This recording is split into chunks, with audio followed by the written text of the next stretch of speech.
Lar em desastre, perguntou onde ocorrera. Era na linha em que os dois tinham viajado para chegar a Tóquio. Antes que ele entrasse em detalhes, ela contou o sonho, e o desastre deste coincidia exatamente com o desastre real. As fotografias publicadas concordavam em todos os detalhes com o sonho. Para ela o que havia de extraordinário é que ele parecia ter estado lá realmente, presenciando a ocorrência. Não conhecia ninguém que estivesse no trem. E foi a primeira e, até hoje, a última experiência dessa natureza pela qual passou. Não é possível formular generalizações a partir de casos tão diferentes como estes dois. Este, embora importasse em grande calamidade, quase não tinha significação pessoal, longe de revestir forma rara ou difícil, era realista, sob a forma que mais se encontra aí, portanto, presumivelmente é mais fácil.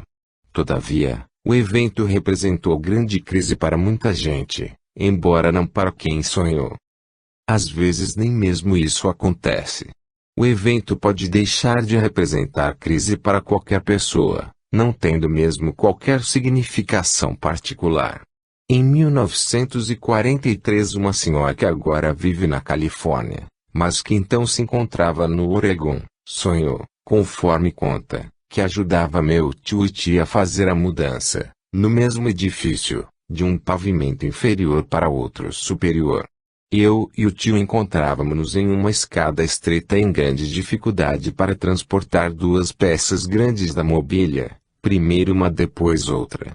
Afigurava-se tarefa difícil, quase impossível, e houve 2 episódios de peças diferentes da mobília, mas com o mesmo problema. O sonho foi tão claro e engraçado que contei à dona da casa. E escrevi a respeito à tia que morava em São Diego. Ela e o tio moravam em casa própria nessa cidade e não pretendiam mudar-se. Como acontece com sonhos tais, esqueci-o e a guerra continuou.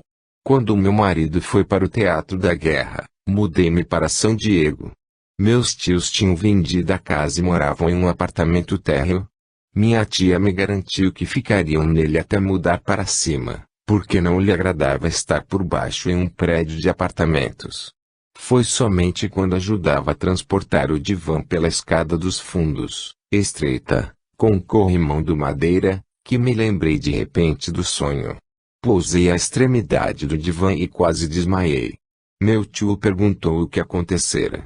Entretanto, não confiei em mim mesmo até perguntar à tia, qual foi o sonho de que lhe escrevi do Oregon.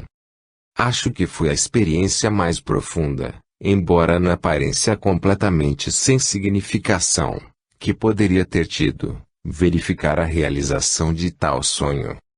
Nada na experiência acima referida nem na do desastre de trem sugere qualquer motivo para que tais eventos fossem escolhidos para tema da única experiência de paz que a pessoa tenha tido.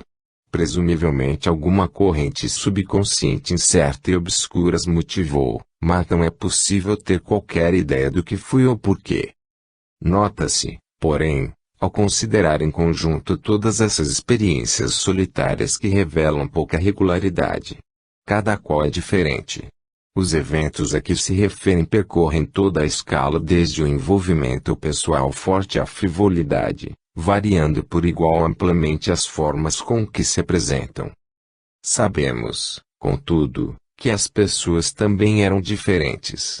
Cada um era indivíduo único, possuindo conjunto especial próprio de características pessoais. Pode acontecer que as circunstâncias necessárias para permitir a experiência de paz sejam diferentes em pessoas diferentes, exatamente como as formas disponíveis variam de pessoa a pessoa. Desde que os indivíduos, os eventos e a forma preferida variam todos, não seria de esperar que o produto final fosse igualmente variado. Que dizer das experiências sucessivas das pessoas que têm mais de uma? Será visível certo cunho de personalidade pelo menos na forma da experiência. Nota-se a segunda experiência como a primeira, mesmo quando são diferentes as ocasiões e os eventos. Entre as pessoas que referem 2 experiências, uma senhora do Minnesota caracteriza muitas, visto a segunda ser reconhecidamente igual à primeira. Nesta ia tomar um elevador num edifício de escritórios do centro da cidade, para realizar um encontro que de fato estava marcado para o dia seguinte. Tinha estado no edifício anteriormente, de sorte que é bastante explicável ter sonhado com a situação real. Mas observou especialmente nos sonhos dois elevadores do vestíbulo, sendo um hidráulico e outro comum, de cabo. Viu este descer com o cabineiro de luto. Abriu a porta para algumas pessoas entrarem e depois disse com voz sepulcral que arrepiou: "Estão prontos?"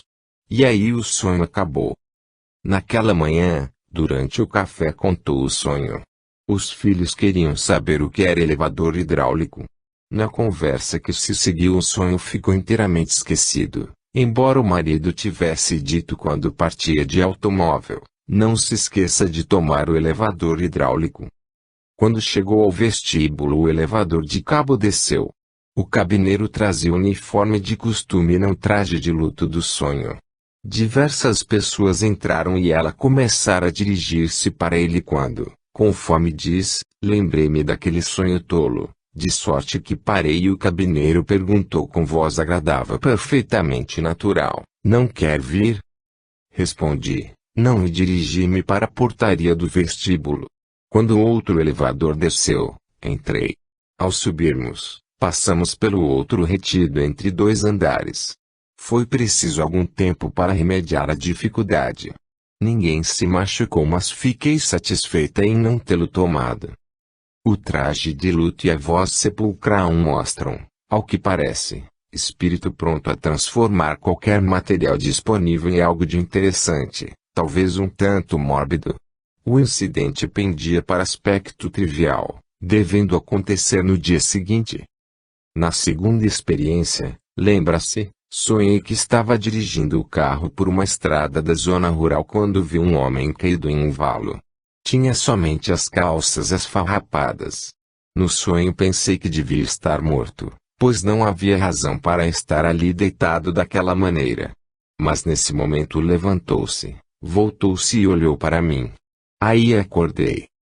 Algum tempo depois saí de automóvel e depois de uma ponte, em um lugar bastante úmido, vi um homem caído dentro de um valo exatamente com as mesmas calças do sonho. Levantou-se, voltou-se e olhou para mim. Viam-se alguns trabalhadores no campo a pequena distância e provavelmente era um deles que estava repousando. O dia estava muito quente, de sorte que o valo era fresco, convidativo. A questão não tinha a menor importância, exceto por ter sonhado a cena exatamente antes de acordar. Ainda uma vez, um sonho realista precognitivo, embora lhe falte o traço de fantasia do anterior. Entretanto, quem o sonhou pensou que o homem estivesse morto, ideia mais excitante do que estar realmente um simples trabalhador repousando. E, conforme diz, era tudo destituído de importância. Como o outro exemplo, também este era ocorrência ligeira, colhida nas atividades do dia seguinte. Os dois sonhos são suficientemente parecidos para sugerir aspecto personalizado. Exatamente, como certos indivíduos têm constantemente as experiências como sonhos, outros somente as têm quando acordados. No verão de 1934, uma mulher de St. Louis tinha impressão repentina, intuitiva e irracional. Estava passando de ônibus por um parque quando sentiu de repente que devia deixá-lo. Levantou-se e saltou na parada próxima e aí ficou de pé sentindo-se ridícula, por ter de esperar algum tempo o ônibus seguinte. Quando tomou ainda sentia certo mal-estar. Quando o segundo ônibus deixou o parque, um grupo tinha se formado na rua. Os bombeiros lá estavam e o primeiro ônibus estava se incendiando. A segunda experiência desta mulher também foi intuitiva e igualmente repentina, embora a ocorrência fosse muito diversas circunstâncias tais que a ação compulsiva, como no primeiro caso, não era possível. Deu-se no dia de ação de graças de 1941. Visitava nesse dia agradável casa de campo e estava cercada de pessoas felizes. Entretanto, mais ou menos às 11h30, Quando a conversa consistia simplesmente em futilidade a respeito do jantar do comemorativo dia, conheceu de repente que a mãe, que vivia na Califórnia, estava em situação angustiosa. Procurou não perturbar os convivas, 14 ao todo, e terminou a refeição. Já então seus pensamentos eram perfeitamente claros. Sabia que a mãe tinha falecido. Desculpou-se e foi para casa. Pendurada na porta estava a comunicação do falecimento. A mãe havia morrido mais ou menos às 9h30 da manhã, ocasião em que a filha sofrera a reação. A mãe era idosa, mas não estava doente e a filha não tinha motivos de esperar que a progenitora morresse. As alucinações visuais mostram-se também, embora raramente, sob forma característica. Uma senhora que vivia na Flórida mas estava trabalhando e morando em Washington, veio para casa, nos princípios de dezembro de 1944, muito cansada e já tarde, indo meter-se logo na cama. Estando assim deitada, lembra-se, minha mãe apareceu aos pés da cama, com os cabelos soltos conforme costumava usar quando eu era criança. Lá ficou com o rosto banhado em lágrimas. Não tenho qualquer ideia do tempo em que ali ficou, mas afinal adormeci. Na manhã seguinte considerei o fato como simples sonho, embora dele me lembrasse com grande clareza. A segunda experiência seguiu-se quase imediatamente à primeira sendo aproximadamente idêntica. Continua a mulher. Naquela tarde, por volta das 6 cheguei em casa, fui para o quarto e levei para o banheiro uma muda de roupas. Tomei um banho, vesti-me e pus-me a voltar para o quarto em busca do casaco e da bolsa. Minha mãe estava de pé na porta. Podia vê-la claramente. Tinha a mesma aparência da noite anterior, até mesmo vestido. Não é preciso dizer que telefonei para ele em Miami. Tinha recebido um telegrama do Departamento da Guerra dizendo que meu irmão, que servia no exército de além-mar, desaparecera em combate. Perguntei-lhe se havia estado a pensar em mim e ela respondeu, não mais do que de costume. Não tive nunca qualquer experiência semelhante até então ou depois. Duas experiências semelhantes como as anteriores aos pares, sugerem em cada caso padrão de personalidade. A forma da segunda é muito semelhante à da primeira, e muitas vezes a segunda assemelha-se à primeira em outros detalhes além da forma. Mas nem todas as pessoas obedecem a padrões semelhantes a estes.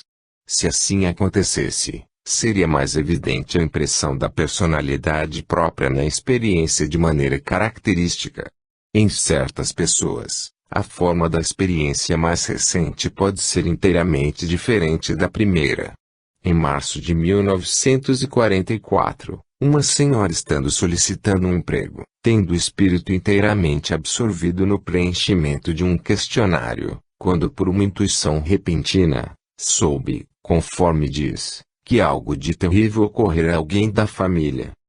Soube-o repentinamente e não foi capaz de afastar o terrível sentimento que a dominou. Mais tarde, nesse mesmo dia, recebeu um telegrama de Detroit comunicando que a irmã mais moça fora atropelada por um automóvel de manhã cedo e estava em condições graves no hospital. Soube depois que o acidente ocorrera aproximadamente na mesma hora em que tivera a estranha intuição, a respeito da qual assim se exprime, não foi como um relâmpago, mas assemelhava-se mais a uma mensagem proveniente de algum lugar. A irmã escapou mas ficou impossibilitada de andar durante alguns meses. Essa experiência, intuição em vigília que ocorreu exatamente na ocasião em que se dava o acidente remoto, foi a única que esta senhora teve durante 10 anos. Depois, a 4 de março de 1954, sonhou que o pai estava morto, vendo-o dentro do caixão. Observou como parecia moço apesar dos 73 anos de idade, acordando aterrorizada com a realidade do sonho. Ficou tão preocupada que escreveu à mãe. Mas a 7 de março, antes da resposta à carta, recebeu um telegrama comunicando que o pai escorregara no gelo e estava gravemente ferido. Morreu uma semana depois, e tinha no caixão a mesma aparência que revelara no sonho. Tendo tido duas experiências tão diferentes, pareceria que esta personalidade não revelasse qualquer padrão. Contudo, a observação que a personalidade imprime cunho característico ainda é válida, se supusermos que neste caso a personalidade, em lugar de impor padrão rígido, não é restritiva, sendo capaz de exprimir P sob formas diferentes. A suposição que o padrão da personalidade imprime certo cunho às experiências do indivíduo é corroborada pelo exame das experiências sucessivas de certos indivíduos que as têm em grande número. Em exemplos semelhantes ao caso da mulher de Nova York, o encaminhamento um tanto rígido da primeira e da segunda experiências parece constituir característica de outras subsequentes. A primeira ocorreu logo depois de diplomar-se e antes de ter conseguido o primeiro emprego.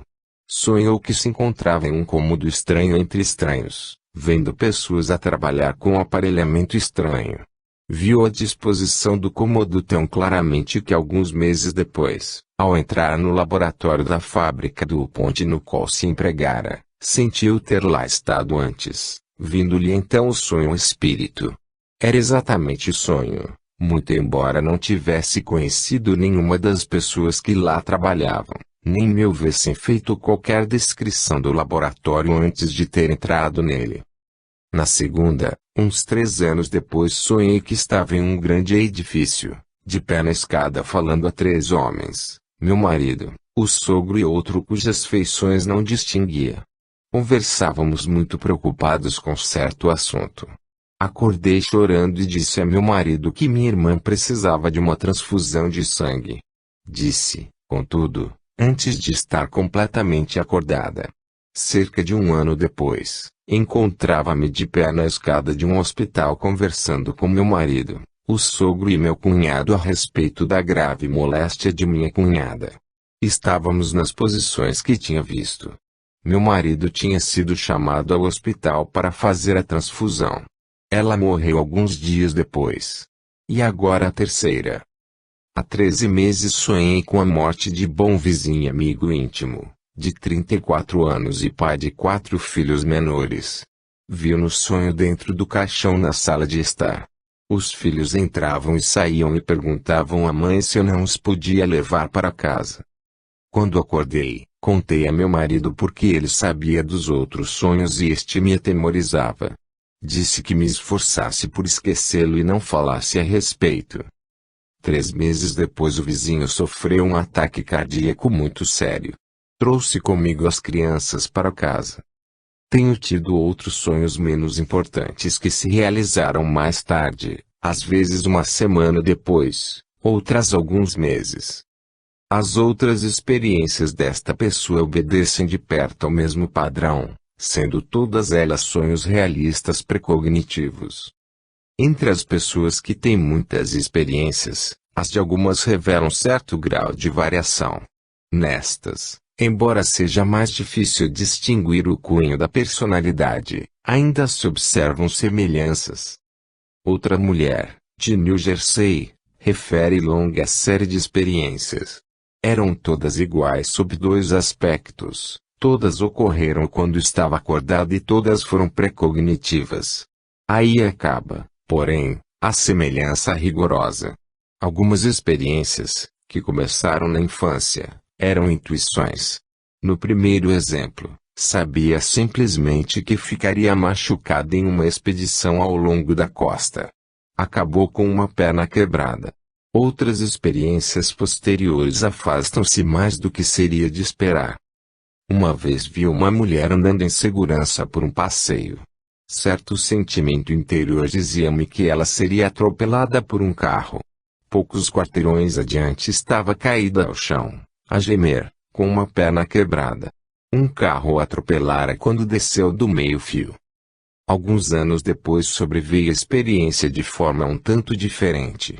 Diz ela, dirigia-me certa manhã para o trabalho quando me vi, com o maior horror, entrando no quarto de um hospital. Alguém estava deitado na cama, com a cabeça em ataduras. Era o meu namorado. Depois, tão repentinamente como ocorrera, estava de novo no passeio. Mais alguns quarteirões adiante encontrei-o vivo e bem disposto e ri comigo mesmo da visão ridícula que tivera. No dia seguinte machucou-se gravemente no trabalho, morrendo pouco depois de múltiplas fraturas do crânio.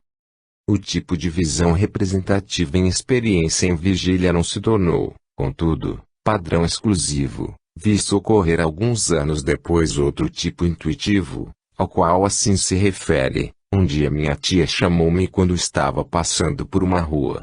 Conversamos alguns momentos e logo depois a mesma voz interior me disse que nunca mais havia de vê-la. No dia seguinte morreu de um ataque cardíaco. A última experiência até hoje é do tipo representativo, descrevendo-a ela da seguinte maneira. Há um ano, em setembro escrito em 1955, ao vir de carro para casa numa tarde agradável, vi-me repentinamente com o carro destroçado, uma ambulância junto à margem da estrada, enquanto me punho em uma maca atravessada na estrada. Uns 4 minutos depois um carro a grande velocidade, desgovernado, bateu em cheio no meu. Fiquei muito machucada. Meu carro ficou espatifado e a maca ocupou o mesmo ângulo na estrada que havia visto no sonho. As experiências sucessivas de muitas pessoas são como as desta mulher, tanto nas semelhanças quanto nas dissemelhanças. Encontra-se o cunho da personalidade, mas a personalidade parece, por assim dizer, um tanto flexível. Chegamos depois a um grupo final, pequeno mas definido, de pessoas, cujas inúmeras experiências não se ajustam a padrão reconhecível de semelhança. Conforme a ocasião, parece terem utilizado todas as formas relacionadas. Certa senhora de Illinois dá-nos exemplo característico em tão grande número de casos durante os anos que somente poderemos citar aqui alguns exemplos, escolhidos para mostrar as formas que diferem mais amplamente. Começaremos por episódio aparentemente telepático que se revestiu de forma alucinatória. Uma noite um filho de 10 anos saiu com alguns meninos da vizinhança, conforme conta, num calhambeque para ver os preparativos de Natal das lojas. Tinha ido para o quarto e adormecera quando acordei com um estouro e o grito mãe. Levantei-me e andei pela casa. A filha estava preparando os deveres para a escola e disse que nada ouvira. Soube depois que os meninos tinham sofrido um acidente. Depois do primeiro choque senti que estavam bem e resolvi não ir à procura deles. Voltaram dentro em pouco. Um pneu rebentara e tinham caído num valo, mas nada sofreram. Meu filho tinha ficado muito assustado e pensou em mim quando foram jogados. As experiências de clarividência destas pessoas sobrevêm como impressões em vigília não espontaneamente mas por esforço. Por exemplo, diz ela, fiquei tão aborrecida quando meu filho perdeu um capacete forrado que fiquei a pensar profundamente. Vi-o pendurado em um gancho.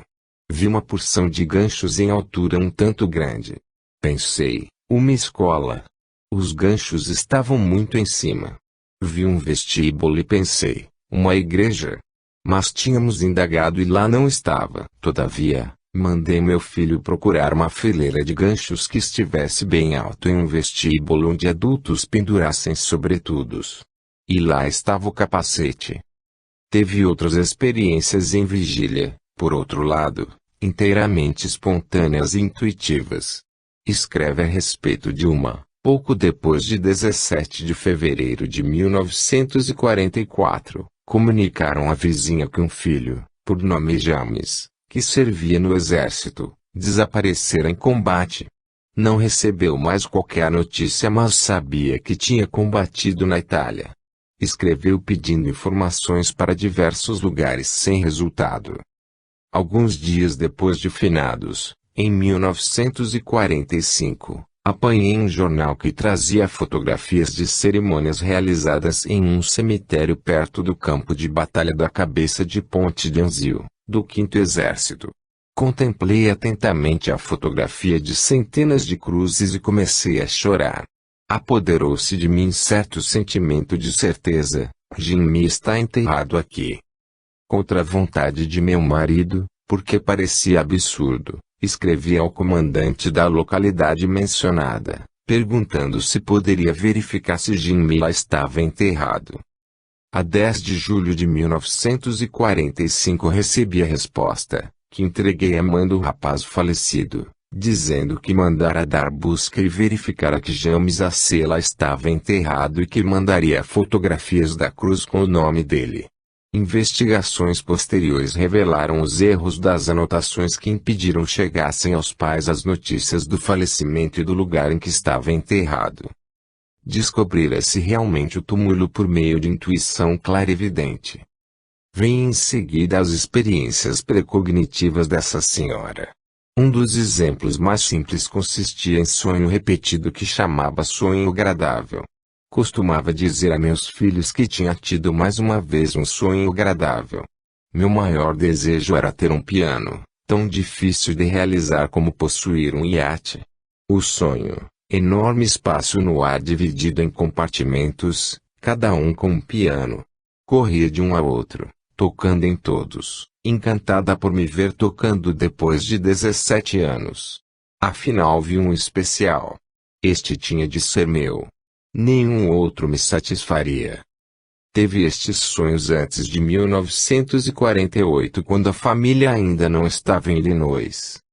Em Illinois, a 15 de outubro de 1948, minha filha foi trabalhar num projeto da escola secundária aos sábados, no conservatório musical. Lá fui encontrá-la depois do trabalho.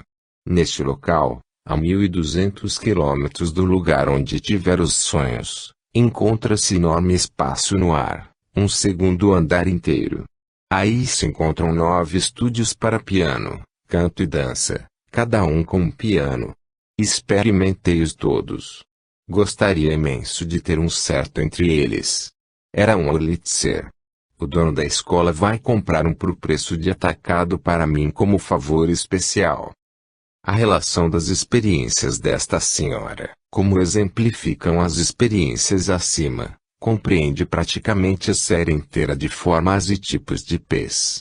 Revela um padrão de personalidade representado não por qualquer forma preferida de experiência, mas por diversas formas na aparência igualmente fáceis e características. Concluiu-se de todas estas observações que as personalidades variam. Algumas são limitadas na maneira de exprimir P's, restritas por lindes fixas e rígidas, de sorte que somente uma forma é possível. Outras, mais versáteis e adaptáveis neste particular, utilizam praticamente qualquer espécie. Afinal de contas, cada indivíduo possui características físicas próprias, tipo peculiar de espírito, combinação especial de capacidades e inclinações gerais. Porque a P's que lhe é peculiar não seria também personalizada. Mas, é preciso lembrar que as experiências de P's são combinações. Além da personalidade que as exprime, a natureza do evento em causa e as circunstâncias sob as quais ocorre tem também algo a ver com o resultado. Certa combinação do tipo de personalidade com a ocorrência talvez seja necessário para algumas pessoas. Pode acontecer que para as pessoas que tiveram tão só uma experiência, só se realizasse a combinação necessária uma única vez. Quanto aos que se encontram na extremidade oposta, tendo tido muitas experiências, pode-se supor que a situação da vida forneça mais facilmente a combinação necessária de fatores. Se tais hipóteses forem seguras, levando-as um pouco mais longe, apresenta resposta conjetural à pergunta: que dizer das pessoas que nunca tiveram experiências de P's? Talvez não seja nítida e definida a diferença entre elas e as que só tiveram uma. Talvez para as primeiras a combinação da personalidade com as circunstâncias necessárias para a expressão de P's seja tão rara que nunca chegue a preencher-se. Afinal de contas, aptidão claramente presente em certos membros da raça humana dificilmente faltará no resto. Todo ser humano possui certas aptidões e potencialidade inatas. Mas, qual delas se desenvolverá ou não, varia com a situação da vida de cada um, bem como com a intensidade da aptidão inata. que é que existe nos indivíduos que determina a espécie de experiência PES que podem ter ou se terão poucas, muitas ou nenhuma? Tal pergunta tem preocupado os pesquisadores desde que a pesquisa em PES começou a tornar-se convincente. Ainda aguarda a resposta, mas não por falta de tentativas experimentais para respondê-la, para fixar um tipo específico de personalidade e ligá-lo à aptidão de fazer uso de PES. A princípio afigura-se problema bastante simples, podendo-se formular bastante simplesmente um plano de pesquisa para a solução. Separar os que dão provas de PES dos que não dão e depois submeter cada um a provas de personalidade determinando-lhes as diferenças. Infelizmente, a simplicidade desta ideia foi enganadora. Nas experiências realizadas, empregaram-se repetidamente, na sua maior parte, as medidas psicológicas importantes já consagradas a fim de verificar se separariam os que tinham um número elevado de acertos em provas de PES dos que deixavam de acertar acima da expectativa do acaso. O resultado não conduziu à separação nítida, embora se encontrassem algumas diferenças. Uma das mais pronunciadas dentre elas, embora pequena, relaciona-se à distinção psicológica familiar entre introversão e extroversão. De maneira muito geral, sujeita a muitas distinções em que não podemos entrar aqui, os extrovertidos mais sociáveis acertam maior número de vezes do que os introvertidos, mais reservados e menos expressivos. Contudo, a margem de diferença foi pequena, longe de ser tão decisiva que se pudesse predizer com segurança os resultados quando se submetem à prova de PES dois amigos, um mais extroverso do que o outro.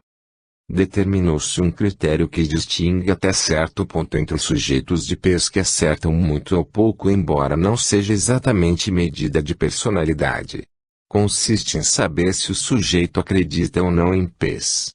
Em uma série de experiências realizadas pela doutora Gertrude Schmiedler do Colégio da cidade de Nova York, os que acreditaram tiveram maior número de acertos, na média, do que os que não acreditavam. Contudo, a diferença não era bastante grande para permitir predizer que tal ou qual crente tivesse maior número de pontos do que o não crente. E dessa maneira, as provas realizadas até agora não revelaram um tipo específico de personalidade que tenha PES. A complicação inesperada foi a seguinte: em todas as pesquisas anteriores de PES às vezes tínhamos encontrado sujeitos que não só eram incapazes de dar provas evidentes de PES, mas que alcançavam menos que a probabilidade. Em outras palavras, apresentavam contagens negativas. Se 5 era a expectativa certa da probabilidade, estes, em lugar de terem média de 5 ou mais, tinham na menor. Quando tal acontece constantemente, torna-se significativo, como qualquer estatístico sabe. Neste caso, queria dizer que PES atuava para evitar os acertos. As leis da probabilidade produzem resultados prováveis, nem mais nem menos. Quando se separaram os sujeitos na base de extroversão contra introversão, verificou-se que muitos dos introvertidos não tinham atingido nem mesmo o nível da probabilidade, mas mantinham-se constantemente abaixo. Em outras palavras, eram negativos como grupo, deixando de acertar no alvo tão amiedadamente que só se poderia atribuir a PES. Compreendeu-se então que as diferenças de PES entre grupos que acertam como estes não significa que o grupo positivo tenha e o negativo não tenha PES. Ao invés, parece que as duas espécies de personalidades tendem a ter maneiras diferentes de orientar a própria PES. Os de um grupo são capazes, até certo ponto, de orientá-la conforme desejam, acertando os alvos e produzindo resultados positivos. Os outros, ao contrário, tendem conscientemente a orientá-la para evitar os alvos, de onde resultarem acertos negativos.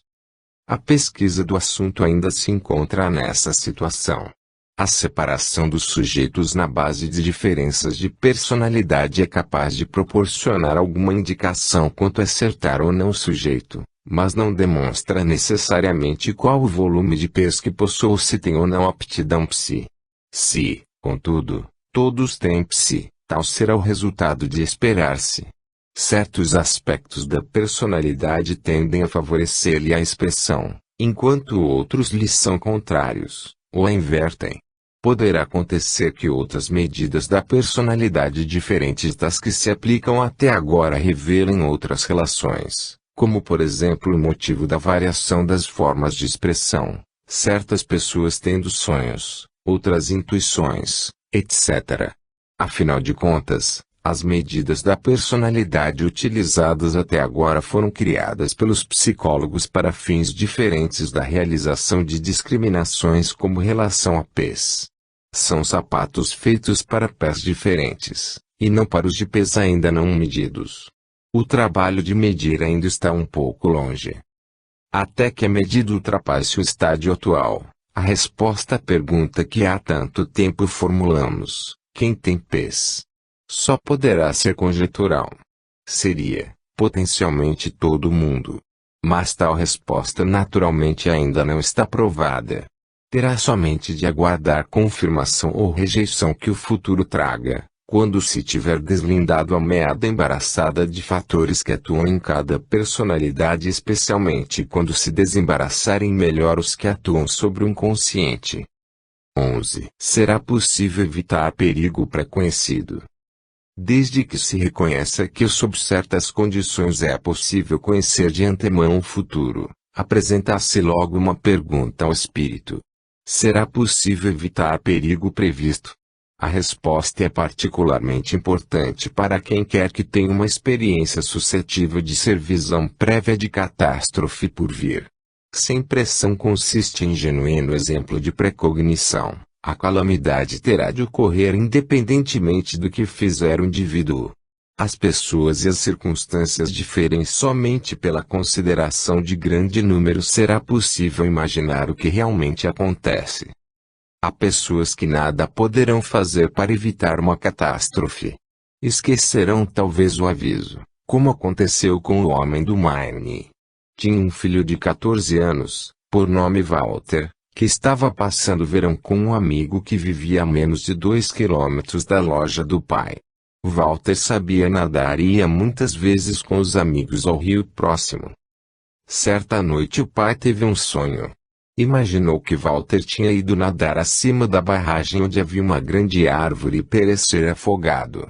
Sonhou que, quando lá chegou, ainda não tinham encontrado o corpo, mas que John McC estava mergulhando a procurá-lo. Acordou muito assustado, chorando e quase sem poder controlar-se. A esposa procurou acalmá-lo, dizendo que os sonhos não se realizam, mas por segurança devia dizer a Walter, quando voltasse no dia seguinte, que não nadasse mais. Na manhã seguinte o pai foi para a loja e estava muito atarefado. Quando Walter entrou a correr, disse que ia nadar. Naquele momento o pai não pensou no sonho. Logo depois veio alguém a correr e disse, venha depressa. Walter estava mergulhando e desapareceu. Foi quando o sonho lhe voltou à mente com toda a intensidade. Saiu a correr para o poço do rio. Ainda não tinham encontrado seu corpo, mas John 1200 estava mergulhando a procurá-lo. Era exatamente no mesmo lugar do sonho, exatamente com as mesmas circunstâncias. O pensamento que depois torturava o pai era, se tivesse atendido ao sonho, Walter estaria vivo agora. Em outros casos são infrutíferos os esforços para evitar o perigo, como no caso de certa senhora de New Jersey. Em uma noite de julho de 1952, estava repousando em um quarto meio escuro, enquanto esperava o marido que trabalhava no primeiro turno noturno. Enquanto aí estava sentada, não adormecida mas não inteiramente desperta, teve uma visão. Imaginou ter havido terrível acidente. Uma criança morrera, estando agora no chão inteiramente coberta. Não era possível dizer se era menino ou menina, mas pelo tamanho do corpo supôs que tivesse uns 5 ou 6 anos. Coberta como estava, não lhe era possível saber quem era. Não podia esquecer a experiência. Pela manhã contou à vizinha e recomendou que prestasse atenção ao filho de 5 anos. Depois telefonou a um filho que morava no centro da cidade. Recomendou-lhe que vigiasse os 2 filhinhos. Tinha outro filho que morava no interior, mas não se comunicou com ele porque o terreno era todo cercado. A menina, de nome Katy, parecia segura. Mas naquele dia estava brincando na estrada quando um caminhão da cidade entrou de marcha ré pela estrada e matou-a. A julgar somente por experiências como estas duas, sem dúvida se decidiria que não vale a pena procurar evitar catástrofe prevista.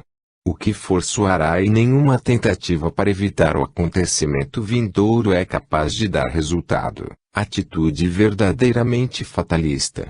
O dicionário define o fatalismo como a opinião de que todos os acontecimentos resultam da própria natureza das coisas ou do decreto fixo e inevitável dos árbitros do destino. Adotou-se largamente o fatalismo em certas épocas e certos lugares. A ideia que estava destinado a ser assim afigurou-se a certos grupamentos religiosos como meio de evitar o destino. Tal opinião seria justificada se todas as experiências registradas se verificassem como as que citamos acima. Felizmente nem sempre é assim.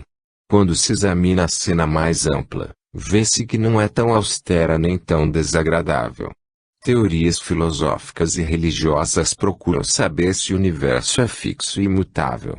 Todavia, o que procuramos aqui entende somente com o que realmente ocorre. Se é ou não possível evitar perigos previstos. Como é possível evitá-los às vezes, voltemo-nos primeiramente para estes casos. Calamidades previstas evitadas.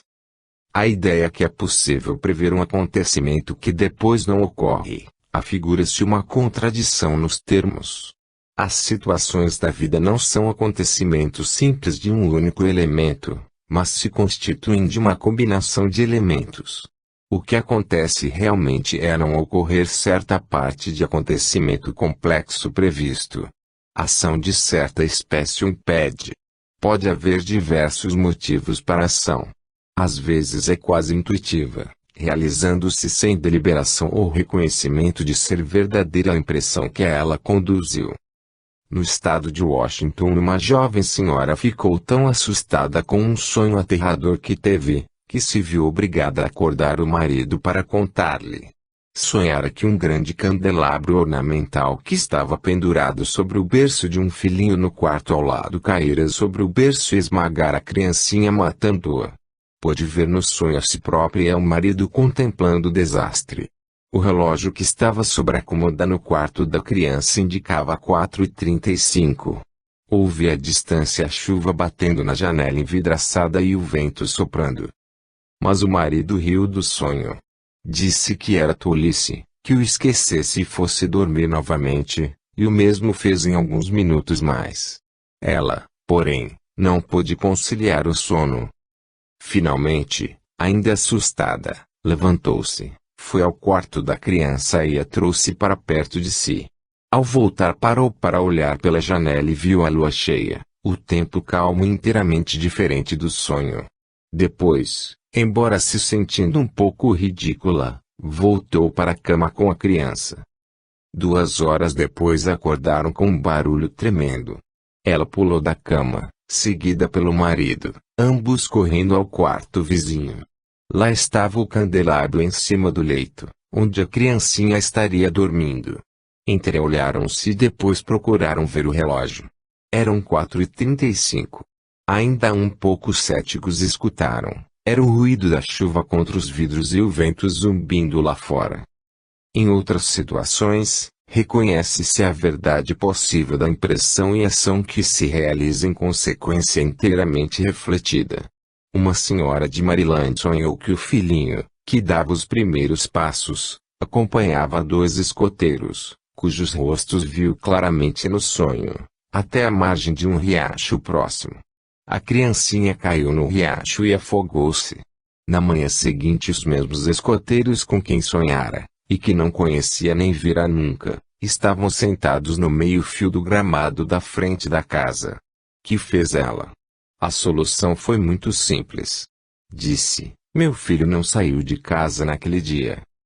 Às vezes uma pessoa que teve impressão de perigo vindouro acredita nele com tal convicção que realiza ação preventiva quase compulsivamente.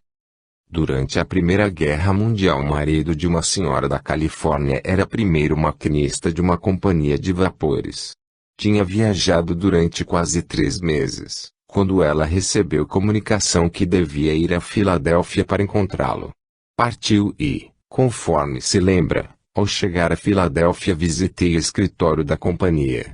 Disseram-me que deveria estar no Mole 101 na manhã seguinte às 4 horas. Tomei um banho, lavei o cabelo com shampoo e meti-me na cama às 9:30 da noite. Sonhei que o navio entrou, descarregou e carregou novamente sem que eu soubesse e seguiu para a Índia, e mas a 30 horas da Índia um torpedo atingiu e afundou, e meu marido foi o único a morrer. Quando acordei eram 3h40 da madrugada. Amarrei um lenço na cabeça e vesti-me em 5 minutos. Nesse ínterim pedi ao porteiro que me arranjasse um táxi. Levou-me ao Mole 101 quando estavam acabando de pôr as amarras. Dei ao chofer uma nota de $10. Pedi-lhe que esperasse. Passei a correr pelo guarda no portão e subi ao navio, histérica e a chorar, enquanto o guarda me perseguia. Meu marido estava na coberta e caí-lhe nos braços dizendo, não vá, o navio vai afundar. Quando me mostrei resolvida a tirá-la de bordo, pediu permissão para desembarcar. A companhia concedeu-a. O navio partiu com destino à Índia. Foi torpedado e afundou. Todos os tripulantes ficaram em uma jangada durante 16 dias, flutuando até que os recolheram. Quando meu marido foi ao escritório 3 semanas depois, contaram-lhe o que tinha acontecido. Nestes diversos casos, diferentes medidas de prevenção deram resultado para evitar calamidade prevista, apesar da dificuldade sempre presente de reconhecer sem pressão PES. Em cada caso a ação foi conveniente à situação e, portanto, evitou-se o perigo, embora a parte restante do evento ocorresse exatamente conforme preconhecido. As tentativas para evitar a calamidade são, porém, frequentemente frívolas. Os motivos do fracasso podem ser tão reveladores como os do sucesso. Perigos previstos, não evitados. Seria dizer o evidente observar que os esforços para evitar acontecimento previsto falham porque as medidas tomadas não são adequadas. O motivo mais frequente é simplesmente ter sido incompleta a impressão de PES. A informação recebida era insuficiente para orientar o indivíduo para a ação conveniente. A avó que não pôde salvar a neta do atropelamento pelo caminhão falhou porque não sabia qual a criança em perigo ou onde se daria o acidente. A falta de conhecimento do lugar onde importa tem toda a diferença entre o ato bem ou mal sucedido de intervenção. Certa manhã, um menino de 10 anos, enquanto a mãe o aprontava com outros 2 para ir ao colégio, disse, mamãe, tive um sonho terrível de noite. Um carro me atropelou. Foi terrível. Conforme diz a mãe, meu primeiro pensamento foi não deixá-lo ir. Compreendi que devia ficar calma, embora o coração batesse de medo. Disse que era impossível viver conforme os sonhos porque então viveríamos constantemente aterrorizados. Quando saíram, rezei em silêncio e recomendei-lhes que não saísse do passeio, o que fizeram porque eram muito obedientes. Uns 3 minutos depois veio uma pessoa a correr. Um caminhão subira no passeio e vitimara-o. Morreu 70 minutos depois, não tendo recobrado os sentidos. Às vezes falta o elemento tempo. Uma senhora do estado de Nova York sonhou que viu o filho de 4 anos de idade coberto de sangue por tê-lo mordido um cão que também viu mentalmente. Preocupada com o sonho, durante os 3 dias seguintes conservou a criança dentro de casa. No 4º dia o menino correu para o armazém ao lado. Segundo conta, antes de poder chegar lá ouvi gritos agudos. Soube que entrara correndo no armazém, esbarrara em um cão que estava machucado. O cão voltou-se e mordeu o menino nos olhos. Fez-lhe um corte mesmo por baixo de um dos olhos. Pensei que estivesse cego e desmaiei. Era o mesmo cão que vira em sonho. Algumas tentativas para evitar certa situação falham por falta de cuidado ou por esquecimento. Num estado acidental, depois que um ciclone destruiu alguns edifícios pertencentes a uma companhia, chamaram todos os trabalhadores disponíveis para ajudar a reconstruir. Um dos homens que não era carpinteiro, ajudava nesse serviço.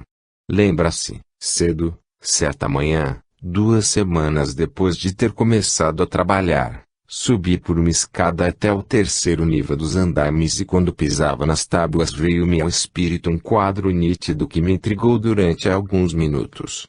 Todos os detalhes eram tão claros que fiquei fulminado. Parecia que tinha estado antes neste mesmo lugar.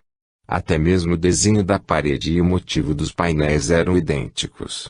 Fiquei intrigado durante alguns minutos, porque nunca estivera lá antes nem executara essa espécie de trabalho.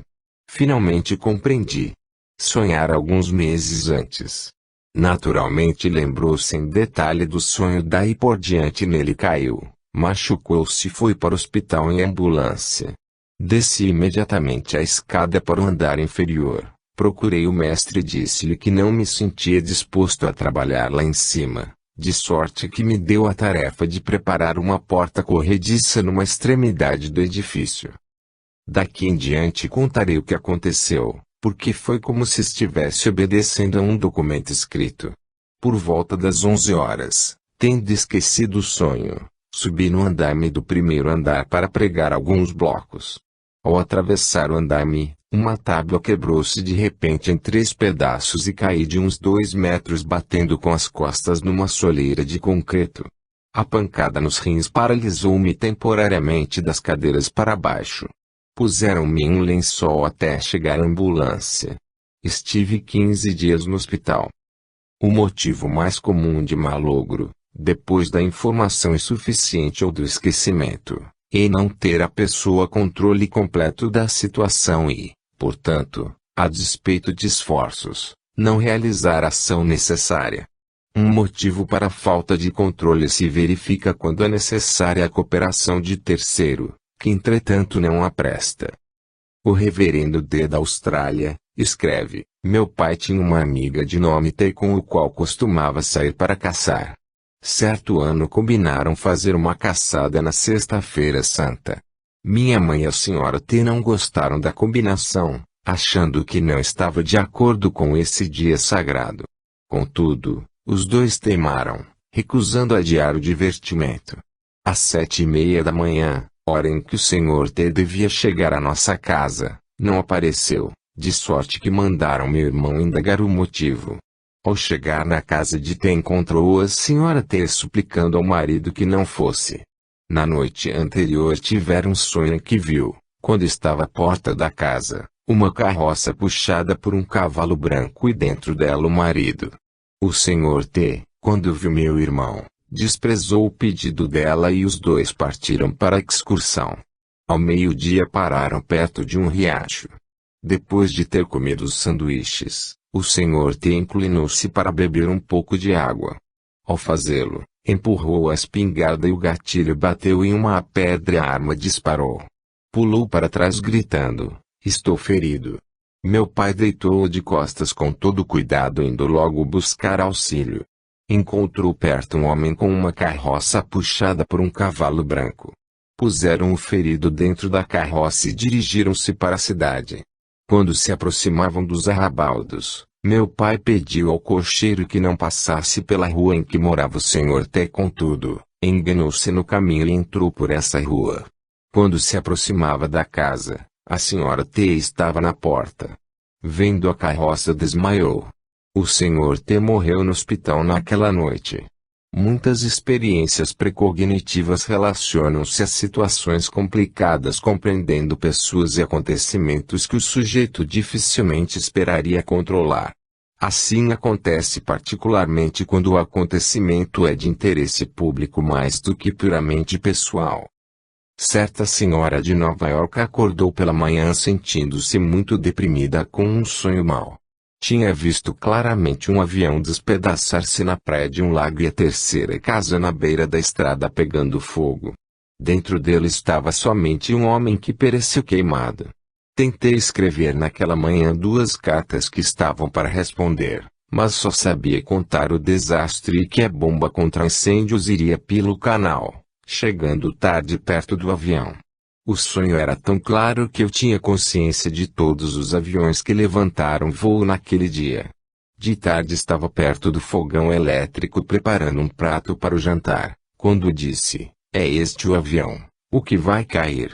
Roberto, avisa os bombeiros antes que tomem pelo canal, tem de ir pela estrada da bacia e não sabem." Meu marido saiu para escutar, mas chegou à porta para dizer: "Não há nada com aquele avião", o que me fez gritar: "Assim!" Dentro de alguns segundos o avião caiu ao solo. Os bombeiros entraram pelo canal em lugar da estrada. O piloto ficou inteiramente queimado e a cabana sofreu pequenos danos. E fiquei prostrada durante semanas pensando o que podia ter evitado tudo. Ainda mais fora do alcance da intervenção humana estão os elementos. Todavia, embora um cataclismo natural ocorra independentemente dos desejos de qualquer ser humano, o indivíduo pode agir de maneira a proteger-se, até certo ponto, contra os efeitos. Um homem da Geórgia adquiriu um edifício para expor automóveis, instalando ampla vitrine e grande tabuleta iluminada. Uma noite a esposa sonhou que um vendaval e tinha arrancado a tabuleta jogando-a contra a vitrina que ficou em estilhaços. Viu também uma velha que ficou ferida e a qual ela dava amônia a cheirar. Na manhã seguinte contou o sonho ao marido. Disse-me então: "Não tenho seguro contra furacões nem para a vitrina. Vou tomar uma apólice", o que fez naquele mesmo dia. Depois, diz ela, não demorou muito, sobreveio um furacão que jogou a tabuleta contra a vitrina, exatamente como havia sonhado. Uma mulher que tinha ao lado pequeno negócio de doces e pipoca ficou ferida pelos estilhaços de vidro e inconsciente. Fui buscar a amônia dele para cheirar. Todas estas pessoas deixaram de impedir que o acontecimento previsto ocorresse. Mas em algumas dessas situações a ação preventiva era menos possível do que em outras. A mulher tinha menos probabilidade de evitar que o avião se despedaçasse no solo do que o carpinteiro em evitar o acidente no andaime. Tudo quanto o homem da Geórgia podia fazer era segurar a vitrina. Embora sejam evitáveis certos perigos, vislumbra-se um limite a tal possibilidade no fundo do quadro. A velha questão do livre-arbítrio, contudo, não implicou nunca na vontade de afetar elementos do universo tão inabaláveis como a morte, o tempo, o clima, terremotos, inundações ou os corpos celestes. O homem nunca aspirou a alterar o curso das estrelas, mas almejou sentir-se livre para dizer sim ou não em relação à própria conduta. Nas reações anteriormente mencionadas aos eventos preconhecidos, vemo-lo assim fazer, dentro de certos limites. Variações sobre o tema. As impressões de Pes relativas a perigos vindouros não de tal ordem que se considerem como exemplos de precognição. A necessidade de evitar o perigo é a mesma, mas o aspecto teórico é diferente. Para um exemplo único, poderá ser impossível afirmar que certa situação futura ou uma que existe o momento é a causa da experiência. Na última hipótese, seria caso de clarividência mais do que de precognição. Por exemplo, o palhaço de um circo teve uma vez impressão de perigo que, sentia, havia de ocorrer no dia seguinte. Contudo, um defeito da estrutura do aparelho poderia já existir, e este, mais do que o acidente do dia seguinte, poderia ter sido a base do palpite. Um dos números do circo é conhecido como escadas aéreas, diz ele. Neste números, 12 moças sobem escadas diferentes e os palhaços balançam-nas ao som da música. Elevam-se as escadas à maior altura possível durante o movimento. As moças realizam acrobacias. As escadas estão penduradas em anéis metálicos nas travessas da armação do circo. Na noite de 20 de abril de 1955, enquanto realizávamos a representação, na qual balançava uma moça, por nome Nina, Vi de repente em um quadro mental a escada desprender-se dos anéis e senti que haveria um acidente com a minha escada no dia seguinte. Era quadro mental bastante nítido. Não desejando que me julgassem maluco ou que me ridicularizassem, nada disse a ninguém a respeito, mas não esqueci o aviso e, quando no dia seguinte, durante a matinê Nina subiu na escada, preveni-me para o que desse e viesse. Não a tinha balançado para frente e para trás,